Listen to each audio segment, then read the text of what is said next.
Anes Sudaka. I will be presenting to you part 3 of changes in degree of interest, which is loss of control. Loss of control is covered in FS-p&l para 25 to 26, and specifically detailed guidances in B98.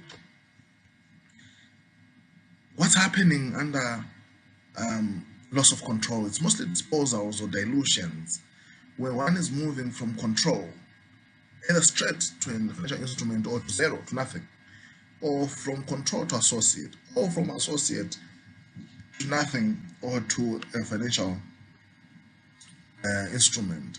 And as you can see, the whole process, there is a crossing the accounting boundaries.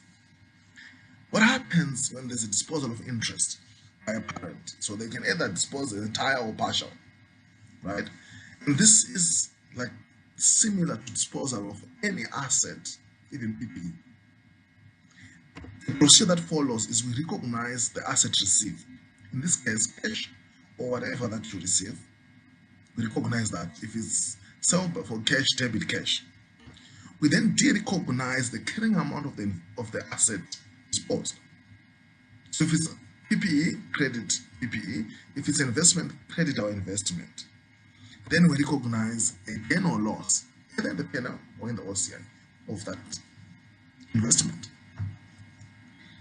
Now, calculating it differently in the separate accounts, to get the gain or loss, I take the profits that I've received, or the deemed profits. Then I credit the carrying amount at fair value, at the of sale, right? And then I get my gain or loss on disposal. If it's a financial instrument, it's either being measured cost or fair value. So if it's measured cost, my carrying amount is at cost. If it's at fair value, it will be at fair value. Now, let's look again in terms of journal entries. If investment has zero cost, right, the journal entry would include debit profits, which is the bank profits received to the bank, credit the financial asset at cost, and we get a gain or loss on disposal, right? And it's very important to know that this gain or loss shall be recognized as other income. It's not revenue, it's other income in the P&L, in the separate books of the acquirer. So it's very important to note this gain so that when you do consolidation, part of it needs to be reversed. If we have measured this at fair value under IAS 2710B, we debit process, we create the financial asset at fair value. Not that the first thing that should have happened is that the investment should first have been remeasured at fair value, then sold or at fair value, right? And we then reclassify the mark-to-market. It's very important that the mark-to-market in the separate books also be reclassified. If assets are created, their fair value reserve portion of the particular asset shall be classified as part of the disposal. Now, that's in the separate books. Where we consolidate, B98 comes through where we consolidate, and in separate books, what we have sold is the investment in shares. But in the group accounting, it's very important to know that in the group accounting, the consolidated accounts, we were no longer having investment because investment had been eliminated. Remember, when you created investment at the acquisition date journal entry, we had now recognized the net assets, the assets and liabilities of the subsidiary together with that of the parent. Now that we've lost control, we now need to recognize those net assets. We now need to recognize goodwill. We now need to recognize NCI and recognize the process that we've received. So B98 comes in and say, de-recognize all the assets and liabilities, the assets including goodwill. It also then say, de-recognize the non-controlling interest because you don't need it anymore, the non-controlling interest. Then you then need to recognize the fair value of the proceeds if you receive any. Or if the loss of control is through a distribution where you're distributing the shares in the subsidiary to shareholders in their own capacity, so that they hold in their own capacity, which this is a link with FS-17 and FS-5. There's an example 7 in your module which covers this example. Then you recognize that dividend, the dividend or the distribution. If there's any investment retained, that's again a change in accounting boundary, cross accounting boundary. We remeasure or we measure that investment retained either in associate or FS9 at its fair value.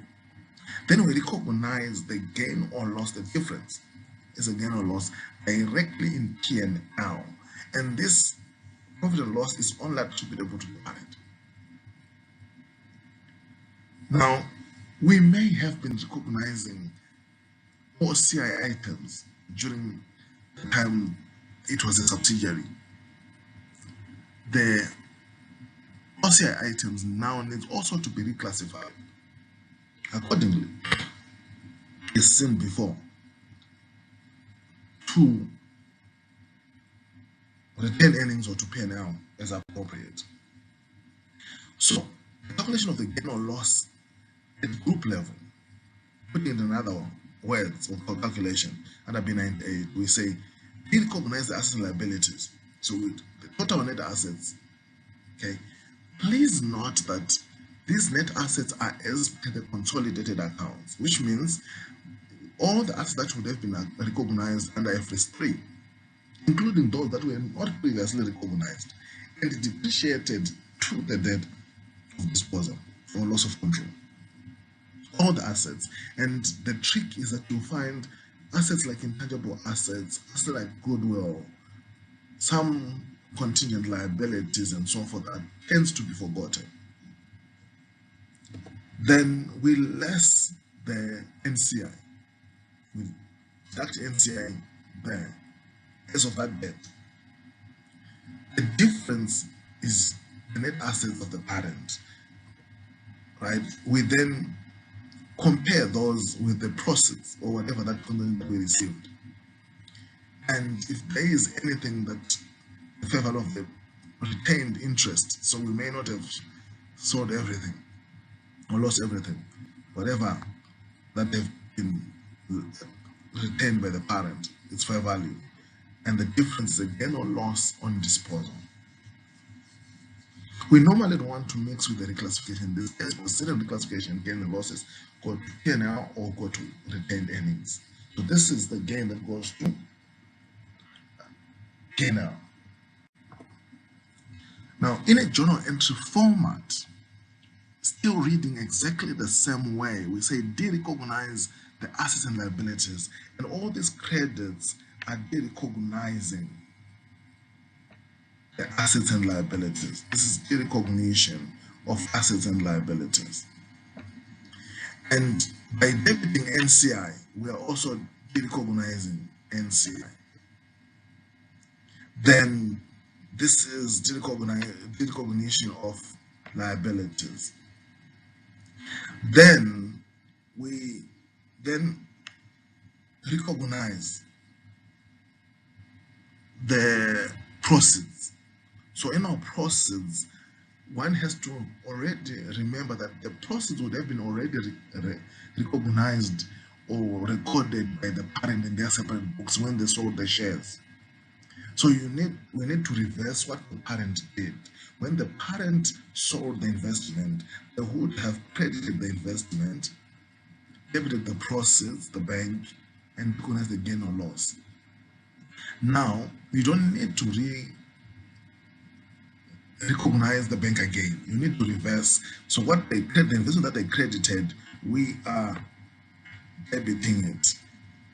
And the gain that they've recognized, we also then credit it, if there's any. But if the investment is made at fair value, we only debit the investment, and we end up with a gain, group gain or loss, as per para B98. Reclassification, where there's a loss of control, is covered by FS-p&l B99.